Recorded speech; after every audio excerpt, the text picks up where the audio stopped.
Nous sommes le lundi 13 décembre 2021. Bienvenue aux informations de la mi-journée. Voici les titres. À l'issue du Conseil national du parti FCBE tenu à Tassan début de week-end, des résolutions ont été prises. Le point est à suivre. La 4e édition de la Foire internationale de Parakou officiellement lancée. Les temps forts de la cérémonie avec notre équipe de Parakou. Et puis le compte rendu des échos de nos plateaux en fin d'édition. Voilà pour le sommet.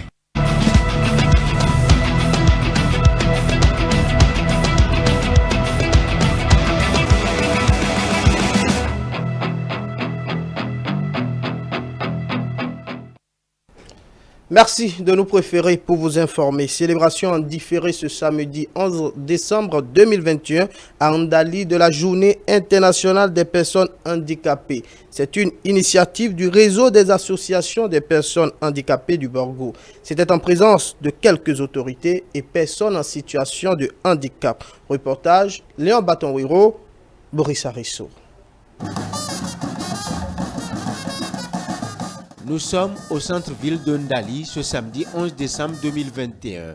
La caravane organisée marque le début des activités entrant dans le cadre de la célébration en différé de la Journée internationale des personnes handicapées dans le Borgo. Le thème de l'édition 2021 de cette célébration est de s'engager à bâtir une société plus inclusive où toutes et tous peuvent développer et mettre à profit leurs capacités.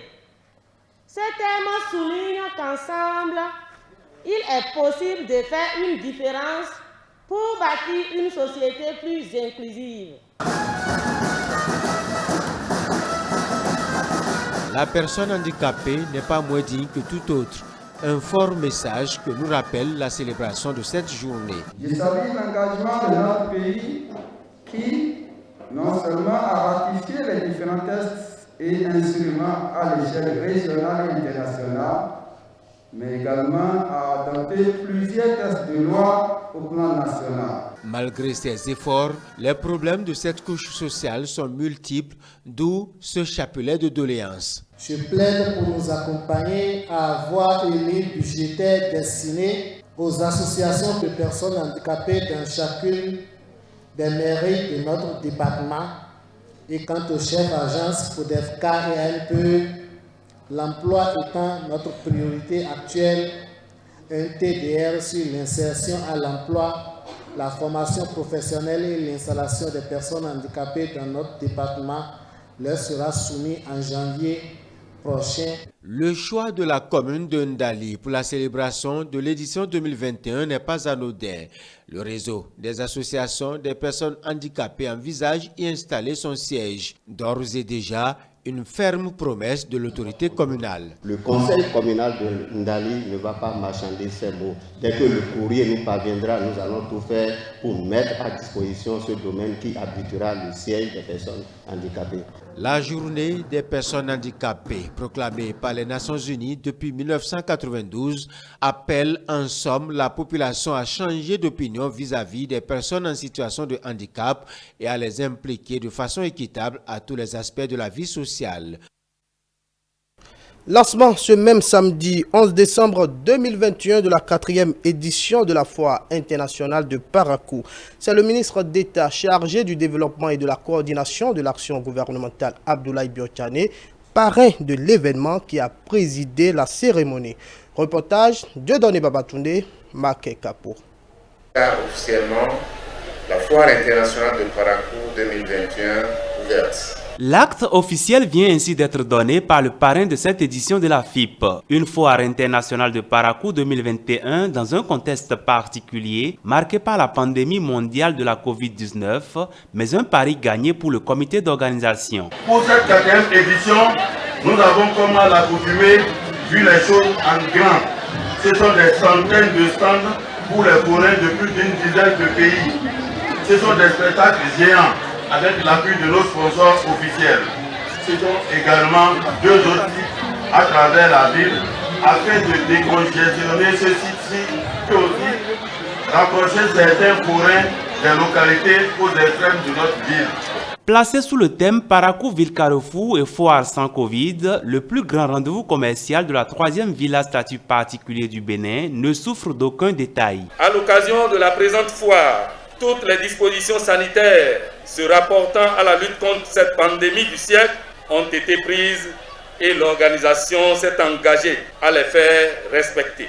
Cette foire, j'en suis déjà rassuré, impactera positivement sur le tissu social de Parakou et des communes partenaires. Monsieur le maire, je salue votre engagement à pérenniser l'organisation des foires internationales, devenue une tradition à Parakou.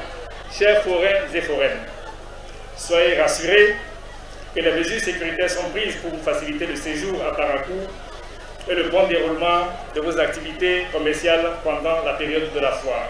La foire internationale de Parakou a été rendue possible grâce à la vision du maire de la ville et à l'accompagnement des divers partenaires et sponsors qui ont d'ailleurs tous salué le dynamisme et le pragmatisme du comité d'organisation présidé par le premier adjoint au maire. Le parrain de l'événement a lui-même fait le déplacement de Parakou et pour cause. Je viens ici donc vous apporter le soutien du président de la République, le président Patrice Talon, et du gouvernement qui considère que le processus de développement ne doit pas s'arrêter avec cette pandémie. En effet, la place qu'occupe la promotion de l'économie locale, l'artisanat, le tourisme et la culture oblige l'ensemble du gouvernement à soutenir de telles initiatives. Je souhaite la bienvenue à tous les ressortissants des pays frères et amis. Je vous souhaite un bon séjour à Parakou et considérez tous Parakou comme votre ville. Du 5 au 30 décembre 2021, soit pendant plus de 3 semaines, Parakou va vibrer au rythme des échanges commerciaux et économiques, mais aussi culturels. Et pour une fois encore, la ville de Parakou portera fièrement son premier atout de Carrefour. Autre élément dans ce journal, la formation politique Foscori pour un Bénin émergent a tenu son conseil national ce vendredi 10 décembre 2021 à Dassazoumé autour du thème « Le parti FCBE face au défi de la réforme du système partisan ». Une rencontre qui a réuni plusieurs responsables à divers niveaux. Au thème du conseil, la résolution prise face aux démissions connues au sein du parti a été lue. Le récit de Diane Christelle Oniodier et de Prudence Kousouran. Prendre de nouvelles dispositions et réfléchir à des stratégies devant permettre au parti Foscori pour un Bénin émergent d'obtenir un certain nombre de sièges au Parlement à l'issue des législatives de 2023. C'est la principale raison de la tenue de cette assise. C'est une occasion non seulement d'apprécier nos avancées, de faire des analyses, mais d'apprécier et de prendre donc des résolutions pour véritablement concrétiser notre adaptation aux différentes réformes, quelque peu dures, parfois controversées, mais qui s'imposent à nous tous. C'est un rendez-vous qui leur a également permis de faire le point à mi-parcours des travaux entrepris par le bureau actuel. Les participants à cet atelier ont bénéficié d'une communication sur le système partisan. Il faut atténuer le pouvoir du politique dans le processus de recrutement, mais c'est déjà fait pour le moment. La réflexion sur ce qu'il faut faire porte sur demain. Parce que demain nous interpelle, il faut que les choses changent en 2023. Au thème de cette communication, les résolutions prises ont été présentées. Se référant à la décision issue des assises du Bureau exécutif national en date du 13 novembre 2021 et portant organisation du Conseil national, préoccupé par le fonctionnement efficace des instances du parti de la base au sommet après les démissions sans motif réel et de certains responsables du parti, décide de la tenue d'un congrès extraordinaire de remembrement des instances de décision de direction du parti à l'instant des structures de base dans les 24 circonscriptions électorales des communes et des arrondissements. Après la tenue du Conseil national, les militants et sympathisants se sont retrouvés pour le congrès extraordinaire, au cours duquel de nouvelles résolutions et recommandations ont été faites pour la suivi du parti. On reste avec vous, Diane Christelle Oniodier et Prudence Kousouran, pour dire qu'à l'issue des travaux du congrès extraordinaire, plusieurs décisions ont été prises, parmi lesquelles la désignation de Alassane Soumanou Djemba en tant que président d'honneur en remplacement de l'ex-chef de l'État, Thomas Boniyayi. Suivez. Au poste de président d'honneur de notre parti, le bureau exécutif propose Alassane Soumano. Je suis fier de vous et j'accepte le choix porté sur ma modeste personne. Le candidat aux élections présidentielles de 2021 du parti FCBE, Alassane Soumano Djemba, est donc désigné en tant que président d'honneur en remplacement de l'ex-chef de l'État Boni Yayi. Seule une opposition modérée, une opposition respectueuse des textes de la République pourrait faire en sorte que la démocratie béninoise soit une démocratie modèle. Et que ce n'est que par les élections. Nous sommes des opposants démocrates. Ainsi, la redynamisation des instances dirigeantes est faite au cours de cette assise. De nouvelles adhésions au parti de l'opposition modérée, une famille qui s'agrandit. Étant un parti résolument ancré dans la social-démocratie, nous lançons un appel pressant à toutes celles et à tous ceux qui, à l'extérieur comme à l'intérieur du pays, croient aux valeurs de tolérance, de liberté, pour leur demander de se joindre au parti, car c'est en nous unissant que nous pouvons faire du Bénin une plus grande nation. Dans son discours d'ouverture, le secrétaire exécutif national du parti, Foskori pour un Bénin émergent FCBE, a évoqué le sujet relatif à la condamnation de Joël Aïvo et de Rekia Madougou. Occasion pour Paul Rouquet de plaider auprès du président de la République pour la remise en liberté des personnalités politiques qui ont des ennuis avec la justice. Nous souhaitons du courage à nos camarades. Nous invitons les uns et les autres au calme et proposons au chef de l'État d'user de ses prérogatives constitutionnelles afin que ses camarades, dont les compétences sont nécessaires pour la construction du pays, à retrouver leur liberté. En attendant de nouvelles adhésions, les regards sont désormais tournés vers les législatives de 2023. Reportage signé Diane Christelle Oniodia et Prudence Koussouran. De Dassazoumer, on descend à Abomey-Calavi. Culture, droit au service du développement, retour sur la restitution des biens culturels. C'est autour de cette thématique que s'est assis le dernier numéro de l'année 2021 des conférences du groupe de réflexion alternative et perspective GRAP. Compte rendu, Mathieu Bocor, Paul Estessa aussi. Culture et développement durable en débat académique. Étudiants, enseignants et cadres du groupe de réflexion alternative et perspective GRAP ont échangé autour d'un thème central, culture et droit au service du développement, retour sur la restitution des biens culturels. D'aucuns auraient souhaité que cela soit, excusez-moi le thème, un certain François Mitterrand qui aurait pris cette décision socialiste, qu'un certain François Hollande prendrait cette décision socialiste. Mais c'est Macron qui a eu le mérite de prendre la décision. Je pense que nous avons raison de dire que la vérité est dans tous les camps. La culture est un droit parce qu'elle est facteur de développement. Au-delà d'un simple objet, ce sont des œuvres, sujets. Il ne s'agit pas simplement d'objets. Il s'agit d'objets sujets. Dans une de mes publications, je disais ceci. Un masque Dogon n'a de valeur que s'il est sorti en pays Dogon. Au milieu des rites et rituels qui le font vivre, entouré des hommes et des femmes qui en connaissent l'importance sociale et culturelle, animé par les rythmes et danses qui lui donnent un écho, porté par les traditions orales qui le structurent en tant qu'élément d'une identité d'un territoire, il en est de même d'une statuette Ifé, d'une poterie du Dahomey, d'une amphore asiatique ou d'une pipe importée de l'Amérique latine.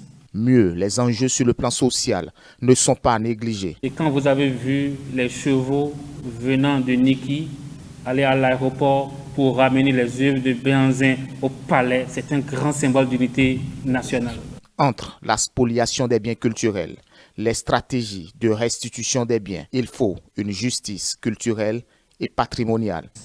Autre élément conceptuel qu'il faut analyser, c'est la réparation. Il faut indemniser au-delà de ce que l'on a, de ce qui est aujourd'hui la restitution. Parce que les biens exposés à l'étranger sont rentrés quelque part dans un flux financier et ont profité à l'État spolieur. Qu'est-ce que nous pouvons avoir comme ristourne? Qu'est-ce que nous pouvons avoir comme indemnisation sur ce point? C'est une question de réflexion et il faut y penser. Moments d'échange riches de partage et d'expériences d'autres panels sont prévus dans les prochaines semaines.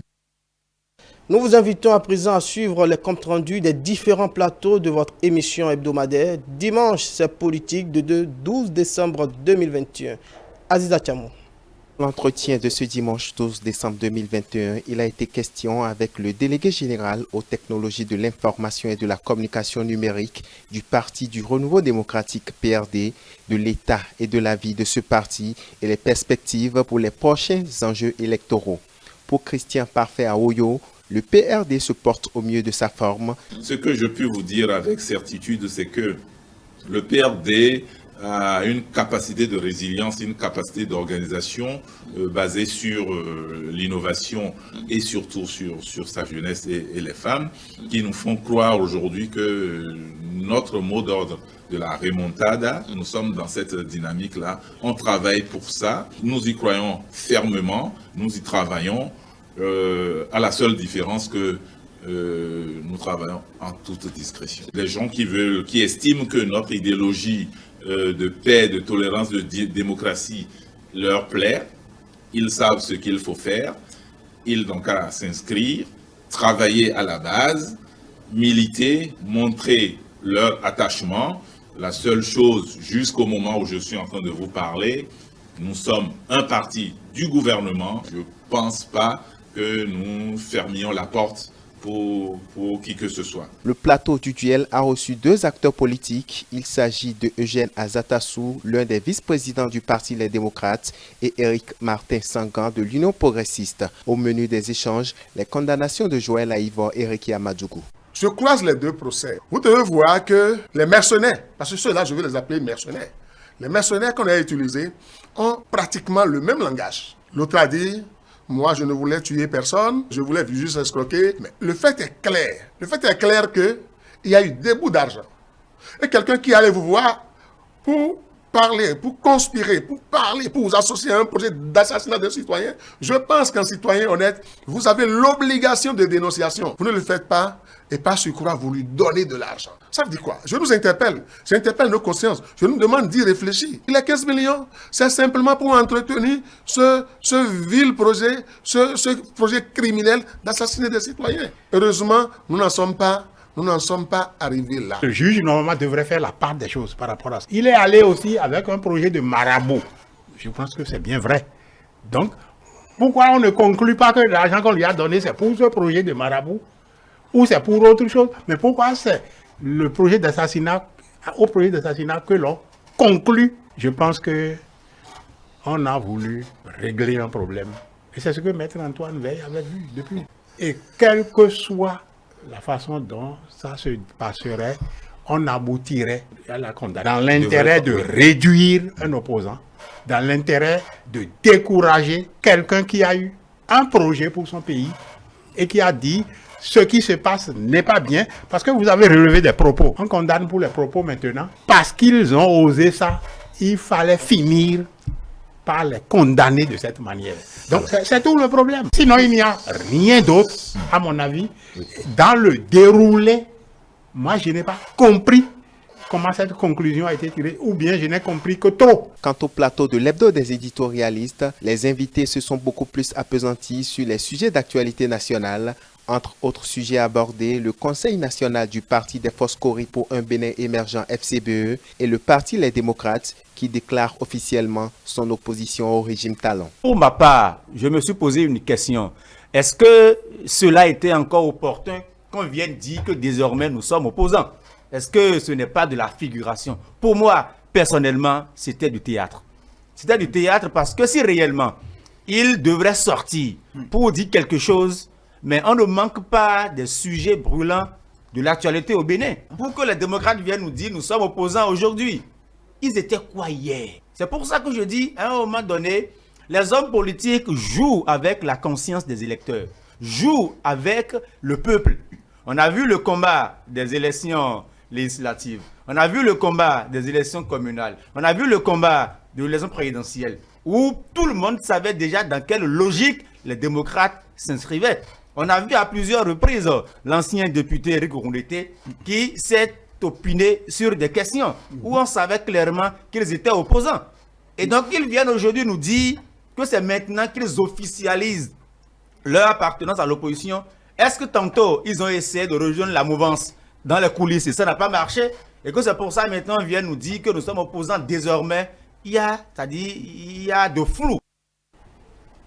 Un condensé proposé par Aziz Adam Soulé. Un dernier élément pour mettre fin à ce journal de la mi-journée. Le consultant politique Agapit Napoléon Maforican est revenu dans le décryptage sur la condamnation de Joël Aïvor et de Rekia Madougou. Le point de ces analyses avec Stélia Padono. Les sanctions à l'encontre des opposants Joël Aïvor et Rekia Madougou ont d'une manière ou d'une autre fait ressurgir le débat autour de l'indépendance ou de l'instrumentalisation de la justice béninoise. Pour le consultant politique Agapit Napoléon Maforican, la justice est victime de sa puissance. Vous dites du droit au nom du peuple. Oui. C'est une lourde responsabilité. Et parce que vous le faites, vous devenez la cible de ceux qui subissent la loi. La loi peut être bien dite ou mal dite. Ce n'est quand même que des hommes pour le dire. Ce ne sont que des hommes. Ils ne peuvent que le faire au pire, selon leur intime conviction. Au mieux, au regard des faits qui sont en leur possession. Quelques années d'arbitrage de football m'ont permis de comprendre que ce n'est pas si facile. Lorsque même malgré la vague, malgré les vidéos, malgré tout, on ne s'entend pas toujours parfois sur une action. C'est exactement ça, parfois, devant la justice. Selon le consultant politique, le jugement se fait au prétoire, dans les règles de l'art, et normalement, les acteurs de la justice qui fréquentent les tribunaux devraient être prolistes dans tout jugement de leur père. Alors, je ne vois pas pourquoi, au lieu d'utiliser les possibilités qui leur sont en fait, on s'acharne contre l'institution de justice. Demain, elle sera la même chose. Après demain, elle sera toujours dite par des hommes. Et ces hommes dont vous parlez auront toujours il y a toujours leur personnalité humaine qui pourrait toujours agir sur leurs convictions.